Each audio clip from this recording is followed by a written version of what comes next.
ರಾಜ್ಯದಲ್ಲಿ ಕ್ಷಣ ಕ್ಷಣಕ್ಕೂ ತಾರಕಕ್ಕೇರ್ತಾ ಇದೆ ಪವರ್ ಫೈಟ್. ದಿ ಕೊಡೆ ನಾ ಬಿಡೆ ಕದನದಲ್ಲಿ ಸಿಎಂ ಹಾಗೆ ಡಿಸಿಎಂ ಜಿದ್ದಾಜಿದ್ದು ನಡೀತಾ ಇರುವಂತದ್ದು. ಡಿಕೆಶಿ ಬಣದ ನಡೆಗೆ ಬೇಸರವಾದ್ರ ಹಾಗಾದ್ರೆ ಸಿಎಂ ಸಿದ್ದರಾಮಯ್ಯನವರು ರಾಜ್ಯದಲ್ಲಿ ಕ್ಷಣ ಕ್ಷಣಕ್ಕೂ ಕೂಡ ಪವರ್ ಫೈಟ್ ತಾರಕಕ್ಕೇರ್ತಾ ಇರುವಂತದ್ದು.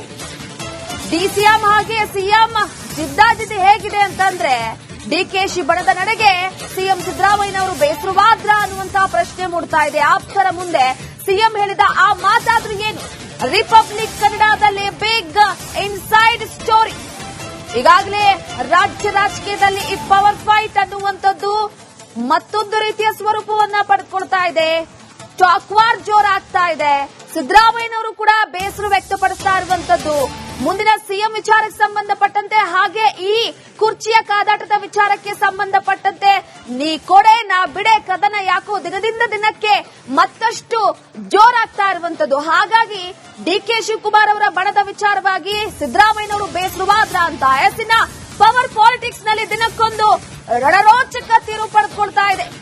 ಪವರ್ ಪಾಲಿಟಿಕ್ಸ್ ವಿಚಾರವಾಗಿ ಗದ್ದುಗೆಗಾಗಿ ಪಟ್ಟ ನಡೆದಿರುವಂತದ್ದು.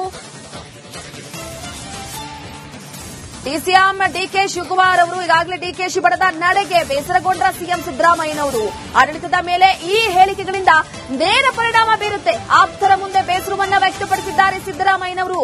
ಹೈಕಮಾಂಡ್ ಹೇಳಿದಂತೆ ನಡೆದುಕೊಳ್ತೀನಿ ಎಂದಿದ್ದೇನೆ. ವಿನಾಕಾರಣ ಗೊಂದಲದ ಹೇಳಿಕೆಗಳಿಂದ ಅಸಮಾಧಾನ ಆಗ್ತಾ ಇದೆ. ಶೀಘ್ರವೇ ಹೈಕಮಾಂಡ್ ಈ ಗೊಂದಲಗಳಿಗೆ ತೆರೆ ಎಳಿಬೇಕು. ಸಿದ್ದರಾಮಯ್ಯ ಬಣದಿಂದ ಹೈಕಮಾಂಡ್ಗೆ ಆಗ್ರಹ ಹೋಗ್ತಾ ಇದೆ. ತೀವ್ರ ಕುತೂಹಲವನ್ನ ಮೂಡಿಸಿದೆ. ಹೈಕಮಾಂಡ್ನ ಮುಂದಿನ ನಡೆ ಪ್ರಮುಖವಾಗಿ ಹೈಕಮಾಂಡ್ ನಿರ್ಧಾರದಂತೆ ನಡೆದುಕೊಳ್ತೀವಿ. ಆದ್ರೆ ಇತ್ತೀಚೆಗೆ ಡಿಕೆಶಿ ಬಣದವರು ಕೊಡ್ತಾ ಇರುವಂತಹ ಸ್ಟೇಟ್ಮೆಂಟ್ ಅನ್ನುವಂಥದ್ದು ಆಡಳಿತದ ಮೇಲೆ ಪರಿಣಾಮ ಬೀರುತ್ತೆ. ಹಾಗಾಗಿ ಈ ವಿಚಾರವನ್ನ ಹೈಕಮಾಂಡ್ ಮುಂದೆ ಇಡ್ಲಾಗುತ್ತೆ. ಹೈಕಮಾಂಡ್ ನಿರ್ಧಾರದ ವಿಚಾರಕ್ಕೆ ಸಂಬಂಧಪಟ್ಟಂತೆ ನಾವೆಲ್ಲ ನಡೆದುಕೊಳ್ತೀವಿ ಅಂತ.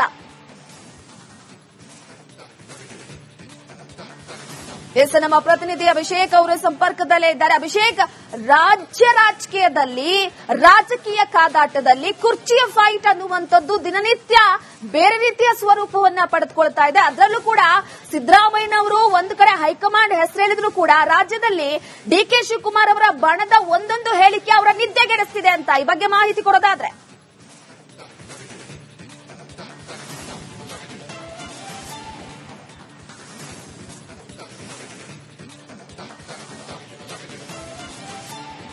ರೂಪಾಯಿ ಕೇವಲ ಸಿದ್ದರಾಮಯ್ಯ ಒಬ್ಬರ ಬಣ ಅಂತ ನೋಡೋದಕ್ಕಿಂತ ಇಲ್ಲಿ ಎರಡೂ ಬಣಗಳಾಗಿರುವಂತದ್ದು. ಯಾಕಂದ್ರೆ ಸಿಎಂ ಸಿದ್ದರಾಮಯ್ಯನವರ ಆದಿಯಾಗಿ ರಾಜಣ್ಣರವರು ಸಂಪುಟ ಸಚಿವರಾಗಿದ್ರು. ಅವರು ಹೇಳಿದ್ದು ನವೆಂಬರ್ನಲ್ಲಿ ಕ್ರಾಂತಿ ನಡೆಯುತ್ತೆ ಅಂತ. ಅದಾದ ನಂತರ ಅವ್ರನ್ನ ಸಂಪುಟದಿಂದ ತೆಗೆಯಲಾಗುತ್ತೆ. ಅದಾದ ನಂತರ ಆದಂತ ಬೆಳವಣಿಗೆಗಳು ಸಂಕ್ರಾಂತಿಯ ನಂತರ ಕ್ರಾಂತಿ ನಡೆಯುತ್ತೆ ಅಂದ್ರೂ ಅಲ್ಲಿಗೂ ಇಲ್ಲ. ಬಜೆಟ್ ಆದ ನಂತರ ಬದಲಾವಣೆ ಆಗುತ್ತೆ ಅಂದ್ರೂ ಅಲ್ಲಿಯೂ ಕೂಡ ಕಾರಣವಂತ ಯಾವುದೇ ಲಕ್ಷಣ ಇಲ್ಲ. ಅದಾದ ನಂತರ ಕೇರಳ ಎಲೆಕ್ಷನ್ ಆದ್ಮೇಲೆ ಅಂದ್ರೂ ಅಲ್ಲಿಯೂ ಕೂಡ ಯಾವುದೇ ಲೆಕ್ಕಾಚಾರ ಈ ಸದ್ದ ಮಟ್ಟಿಗೆ ಕಾಣ್ತಿಲ್ಲ. ಸಿದ್ದರಾಮಯ್ಯನವರು ಹೈಕಮಾಂಡ್ ಮಾತಿಗೆ ನಾವು ಬದ್ಧರಾಗಿರ್ತೇವೆ ಅನ್ನೊಂದು ಸ್ಟೇಟ್ಮೆಂಟ್ಗೆ ಸ್ಟಿಕ್ ಆನ್ ಆಗಿದ್ದಾರೆ. ಡಿಕೆ ಶಿವಕುಮಾರ್ ಅವರು ಹೈಕಮಾಂಡ್ ಏನ್ ಹೇಳುತ್ತೆ ಅದನ್ನ ಮಾಡ್ತೀವಿ ಅಂತ ಸ್ಟಿಕ್ ಆನ್ ಆಗಿದ್ದಾರೆ. ಆದ್ರೆ ಈ ಇಬ್ಬರು ನಾಯಕರ ಬಣದಲ್ಲಿರುವಂತ ಮತ್ತಷ್ಟು ನಾಯಕರುಗಳು ಕೊಡ್ತಿರುವಂತಹ ಹೇಳಿಕೆಗಿಂದ ಅನಿವಾರ್ಯ ಗೊಂದಲಗಳನ್ನು ಸೃಷ್ಟಿ ಮಾಡಲಾಗ್ತಿರುವಂತದ್ದು. ಮಲ್ಲಿಕಾರ್ಜುನ್ ಖರ್ಗೆ ಅವರು ಹೇಳಿದ್ರು, ಎಲ್ಲರೂ ಬಾಯಿ ಮುಚ್ಕೊಂಡಿರಬೇಕು, ಯಾರು ಕೂಡ ಮಾಧ್ಯಮಗಳ ಮುಂದೆ ಮಾತಾಡಬಾರದು ಅಂತ.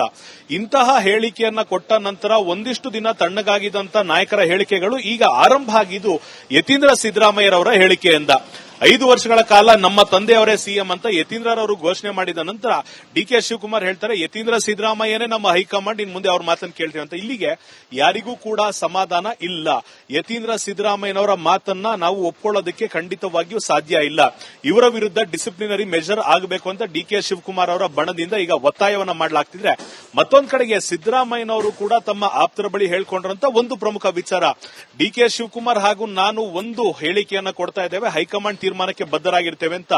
ಈ ಒಂದು ಹೇಳಿಕೆಯನ್ನ ಗಮನಿಸಿರುವಂತಹ ಹೈಕಮಾಂಡ್ ಕೂಡ ಆದಷ್ಟು ಬೇಗ ಈ ಒಂದು ಸಮಸ್ಯೆಗೆ ಅಥವಾ ಗೊಂದಲಕ್ಕೆ ಪರಿಹಾರವನ್ನು ನೀಡಬೇಕಾಗಿತ್ತು. ಆದರೆ ಹೈಕಮಾಂಡ್ ಯಾವ ಕಾರಣಕ್ಕೆ ನಿರ್ಲಿಪ್ತತೆಯಿಂದ ಕೂಡಿರುವಂತದ್ದು, ಯಾವ ಕಾರಣಕ್ಕೆ ಯಾವ ಒಂದು ಮಾತುಗಳನ್ನು ಕೂಡ ಹೇಳ್ತಾ ಇಲ್ಲ, ಯಾವ ಕಾರಣಕ್ಕೆ ಒಂದು ಕ್ಲಾರಿಟಿಯನ್ನ ಕೊಡ್ತಾ ಇಲ್ಲ.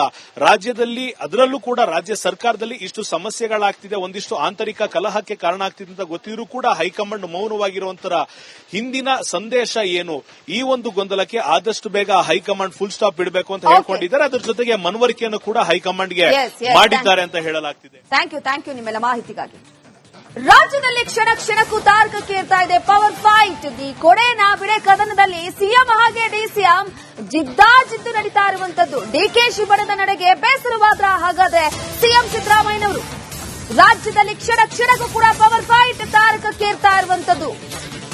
ಡಿಸಿಎಂ ಹಾಗೆ ಸಿಎಂ ಜಿದ್ದಾಜಿದ್ದು ಹೇಗಿದೆ ಅಂತಂದ್ರೆ ಡಿಕೆಶಿ ಬಣದ ನಡೆಗೆ ಸಿಎಂ ಸಿದ್ದರಾಮಯ್ಯನವರು ಬೇಸರವಾದ್ರ ಅನ್ನುವಂತಹ ಪ್ರಶ್ನೆ ಮೂಡ್ತಾ ಇದೆ. ಆಪ್ತರ ಮುಂದೆ ಸಿಎಂ ಹೇಳಿದ ಆ ಮಾತಾದ್ರೂ ಏನು? ರಿಪಬ್ಲಿಕ್ ಕನ್ನಡದಲ್ಲಿ ಬಿಗ್ ಇನ್ಸೈಡ್ ಸ್ಟೋರಿ. ಈಗಾಗಲೇ ರಾಜ್ಯ ರಾಜಕೀಯದಲ್ಲಿ ಈ ಪವರ್ ಫೈಟ್ ಅನ್ನುವಂಥದ್ದು ಮತ್ತೊಂದು ರೀತಿಯ ಸ್ವರೂಪವನ್ನ ಪಡೆದುಕೊಳ್ತಾ ಇದೆ. ಟಾಕ್ ವಾರ್ ಜೋರಾಗ್ತಾ ಇದೆ. ಸಿದ್ದರಾಮಯ್ಯನವರು ಕೂಡ ಬೇಸರ ವ್ಯಕ್ತಪಡಿಸ್ತಾ ಇರುವಂತದ್ದು ಮುಂದಿನ ಸಿಎಂ ವಿಚಾರಕ್ಕೆ ಸಂಬಂಧಪಟ್ಟಂತೆ, ಹಾಗೆ ಈ ಕುರ್ಚಿಯ ಕಾದಾಟದ ವಿಚಾರಕ್ಕೆ ಸಂಬಂಧಪಟ್ಟಂತೆ ನೀ ಕೊಡೆ ನಾ ಬಿಡೆ ಕದನ ಯಾಕೋ ದಿನದಿಂದ ದಿನಕ್ಕೆ ಮತ್ತಷ್ಟು ಜೋರಾಗ್ತಾ ಇರುವಂತದ್ದು. ಹಾಗಾಗಿ ಡಿಕೆ ಶಿವಕುಮಾರ್ ಅವರ ಬಣದ ವಿಚಾರವಾಗಿ ಸಿದ್ದರಾಮಯ್ಯನವರು ಬೇಸರವಾದ್ರ ಅಂತ ಎಸ್ಸಿನ ಪವರ್ ಪಾಲಿಟಿಕ್ಸ್ ನಲ್ಲಿ ದಿನಕ್ಕೊಂದು ರಣರೋಚಕ ತೀರು ಪಡೆದುಕೊಳ್ತಾ ಇದೆ. ಪವರ್ ಪಾಲಿಟಿಕ್ಸ್ ವಿಚಾರವಾಗಿ ಗದ್ದುಗೆಗಾಗಿ ಪಟ್ಟ ನಡೆದಿರುವಂತದ್ದು. ಡಿಸಿಎಂ ಡಿಕೆ ಶಿವಕುಮಾರ್ ಅವರು ಈಗಾಗಲೇ ಡಿಕೆಶಿ ಬಣದ ನಡೆಗೆ ಬೇಸರಗೊಂಡ್ರ ಸಿಎಂ ಸಿದ್ದರಾಮಯ್ಯನವರು ಆಡಳಿತದ ಮೇಲೆ ಈ ಹೇಳಿಕೆಗಳಿಂದ ನೇರ ಪರಿಣಾಮ ಬೀರುತ್ತೆ. ಆಪ್ತರ ಮುಂದೆ ಬೇಸರವನ್ನ ವ್ಯಕ್ತಪಡಿಸಿದ್ದಾರೆ ಸಿದ್ದರಾಮಯ್ಯನವರು. ಹೈಕಮಾಂಡ್ ಹೇಳಿದಂತೆ ನಡೆದುಕೊಳ್ತೀನಿ ಎಂದಿದ್ದೇನೆ. ವಿನಾಕಾರಣ ಗೊಂದಲದ ಹೇಳಿಕೆಗಳಿಂದ ಅಸಮಾಧಾನ ಆಗ್ತಾ ಇದೆ. ಶೀಘ್ರವೇ ಹೈಕಮಾಂಡ್ ಈ ಗೊಂದಲಗಳಿಗೆ ತೆರೆ ಎಳಿಬೇಕು. ಸಿದ್ದರಾಮಯ್ಯ ಬಣದಿಂದ ಹೈಕಮಾಂಡ್ಗೆ ಆಗ್ರಹ ಹೋಗ್ತಾ ಇದೆ. ತೀವ್ರ ಕುತೂಹಲವನ್ನ ಮೂಡಿಸಿದೆ. ಹೈಕಮಾಂಡ್ನ ಮುಂದಿನ ನಡೆ ಪ್ರಮುಖವಾಗಿ ಹೈಕಮಾಂಡ್ ನಿರ್ಧಾರದಂತೆ ನಡೆದುಕೊಳ್ತೀವಿ. ಆದ್ರೆ ಇತ್ತೀಚೆಗೆ ಡಿಕೆಶಿ ಬಣದವರು ಕೊಡ್ತಾ ಇರುವಂತಹ ಸ್ಟೇಟ್ಮೆಂಟ್ ಅನ್ನುವಂಥದ್ದು ಆಡಳಿತದ ಮೇಲೆ ಪರಿಣಾಮ ಬೀರುತ್ತೆ. ಹಾಗಾಗಿ ಈ ವಿಚಾರವನ್ನ ಹೈಕಮಾಂಡ್ ಮುಂದೆ ಇಡ್ಲಾಗುತ್ತೆ. ಹೈಕಮಾಂಡ್ ನಿರ್ಧಾರದ ವಿಚಾರಕ್ಕೆ ಸಂಬಂಧಪಟ್ಟಂತೆ ನಾವೆಲ್ಲ ನಡೆದುಕೊಳ್ತೀವಿ ಅಂತ.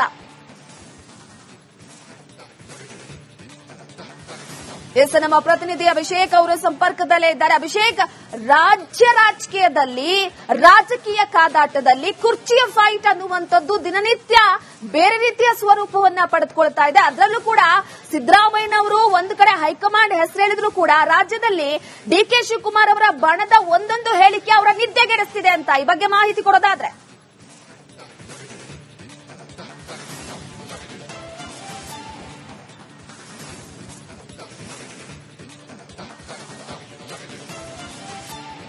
ರೂಪ, ಇಲ್ಲಿ ಕೇವಲ ಸಿದ್ದರಾಮಯ್ಯ ಒಬ್ಬರ ಬಣ ಅಂತ ನೋಡೋದಕ್ಕಿಂತ ಇಲ್ಲಿ ಎರಡೂ ಬಣಗಳಾಗಿರುವಂತದ್ದು. ಯಾಕಂದ್ರೆ ಸಿಎಂ ಸಿದ್ದರಾಮಯ್ಯನವರ ಆದಿಯಾಗಿ ರಾಜಣ್ಣರವರು ಸಂಪುಟ ಸಚಿವರಾಗಿದ್ರು. ಅವರು ಹೇಳಿದ್ದು ನವೆಂಬರ್ನಲ್ಲಿ ಕ್ರಾಂತಿ ನಡೆಯುತ್ತೆ ಅಂತ. ಅದಾದ ನಂತರ ಅವ್ರನ್ನ ಸಂಪುಟದಿಂದ ತೆಗೆಯಲಾಗುತ್ತೆ.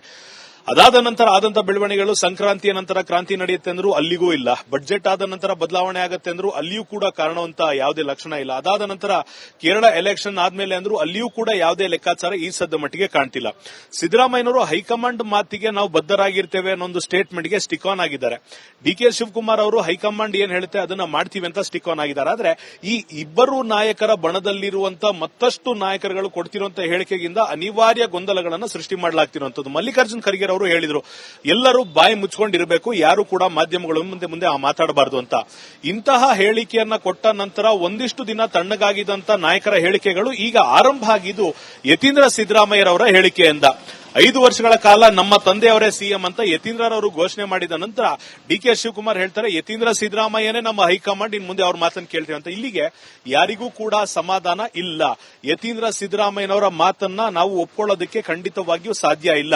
ಇವರ ವಿರುದ್ಧ ಡಿಸಿಪ್ಲಿನರಿ ಮೆಜರ್ ಆಗಬೇಕು ಅಂತ ಡಿಕೆ ಶಿವಕುಮಾರ್ ಅವರ ಬಣದಿಂದ ಈಗ ಒತ್ತಾಯವನ್ನ ಮಾಡಲಾಗ್ತಿದ್ರೆ, ಮತ್ತೊಂದು ಕಡೆಗೆ ಸಿದ್ದರಾಮಯ್ಯನವರು ಕೂಡ ತಮ್ಮ ಆಪ್ತರ ಬಳಿ ಹೇಳ್ಕೊಂಡ್ರಂತ ಒಂದು ಪ್ರಮುಖ ವಿಚಾರ, ಡಿಕೆ ಶಿವಕುಮಾರ್ ಹಾಗೂ ನಾನು ಒಂದು ಹೇಳಿಕೆಯನ್ನ ಕೊಡ್ತಾ ಇದ್ದೇವೆ, ಹೈಕಮಾಂಡ್ ತೀರ್ಮಾನಕ್ಕೆ ಬದ್ಧರಾಗಿರ್ತೇವೆ ಅಂತ. ಈ ಒಂದು ಹೇಳಿಕೆಯನ್ನ ಗಮನಿಸಿರುವಂತಹ ಹೈಕಮಾಂಡ್ ಕೂಡ ಆದಷ್ಟು ಬೇಗ ಈ ಒಂದು ಸಮಸ್ಯೆಗೆ ಅಥವಾ ಗೊಂದಲಕ್ಕೆ ಪರಿಹಾರವನ್ನು ನೀಡಬೇಕಾಗಿತ್ತು. ಆದರೆ ಹೈಕಮಾಂಡ್ ಯಾವ ಕಾರಣಕ್ಕೆ ನಿರ್ಲಿಪ್ತತೆಯಿಂದ ಕೂಡಿರುವಂತದ್ದು, ಯಾವ ಕಾರಣಕ್ಕೆ ಯಾವ ಒಂದು ಮಾತುಗಳನ್ನು ಕೂಡ ಹೇಳ್ತಾ ಇಲ್ಲ, ಯಾವ ಕಾರಣಕ್ಕೆ ಒಂದು ಕ್ಲಾರಿಟಿಯನ್ನ ಕೊಡ್ತಾ ಇಲ್ಲ. ರಾಜ್ಯದಲ್ಲಿ ಅದರಲ್ಲೂ ಕೂಡ ರಾಜ್ಯ ಸರ್ಕಾರದಲ್ಲಿ ಇಷ್ಟು ಸಮಸ್ಯೆಗಳಾಗ್ತಿದೆ, ಒಂದಿಷ್ಟು ಆಂತರಿಕ ಕಲಹಕ್ಕೆ ಕಾರಣ ಆಗ್ತಿದೆ ಅಂತ ಗೊತ್ತಿದ್ರೂ ಕೂಡ ಹೈಕಮಾಂಡ್ ಮೌನವಾಗಿರುವಂತರ ಹಿಂದಿನ ಸಂದೇಶ ಏನು? ಈ ಒಂದು ಗೊಂದಲಕ್ಕೆ ಆದಷ್ಟು ಬೇಗ ಹೈಕಮಾಂಡ್ ಫುಲ್ ಸ್ಟಾಪ್ ಬಿಡಬೇಕು ಅಂತ ಹೇಳ್ಕೊಂಡಿದ್ದಾರೆ. ಅದ್ರ ಜೊತೆಗೆ ಮನವರಿಕೆಯನ್ನು ಕೂಡ ಹೈಕಮಾಂಡ್ಗೆ ಮಾಡಿದ್ದಾರೆ ಅಂತ ಹೇಳಲಾಗ್ತಿದೆ. ಥ್ಯಾಂಕ್ ಯು ನಿಮ್ಮೆಲ್ಲ ಮಾಹಿತಿಗಾಗಿ.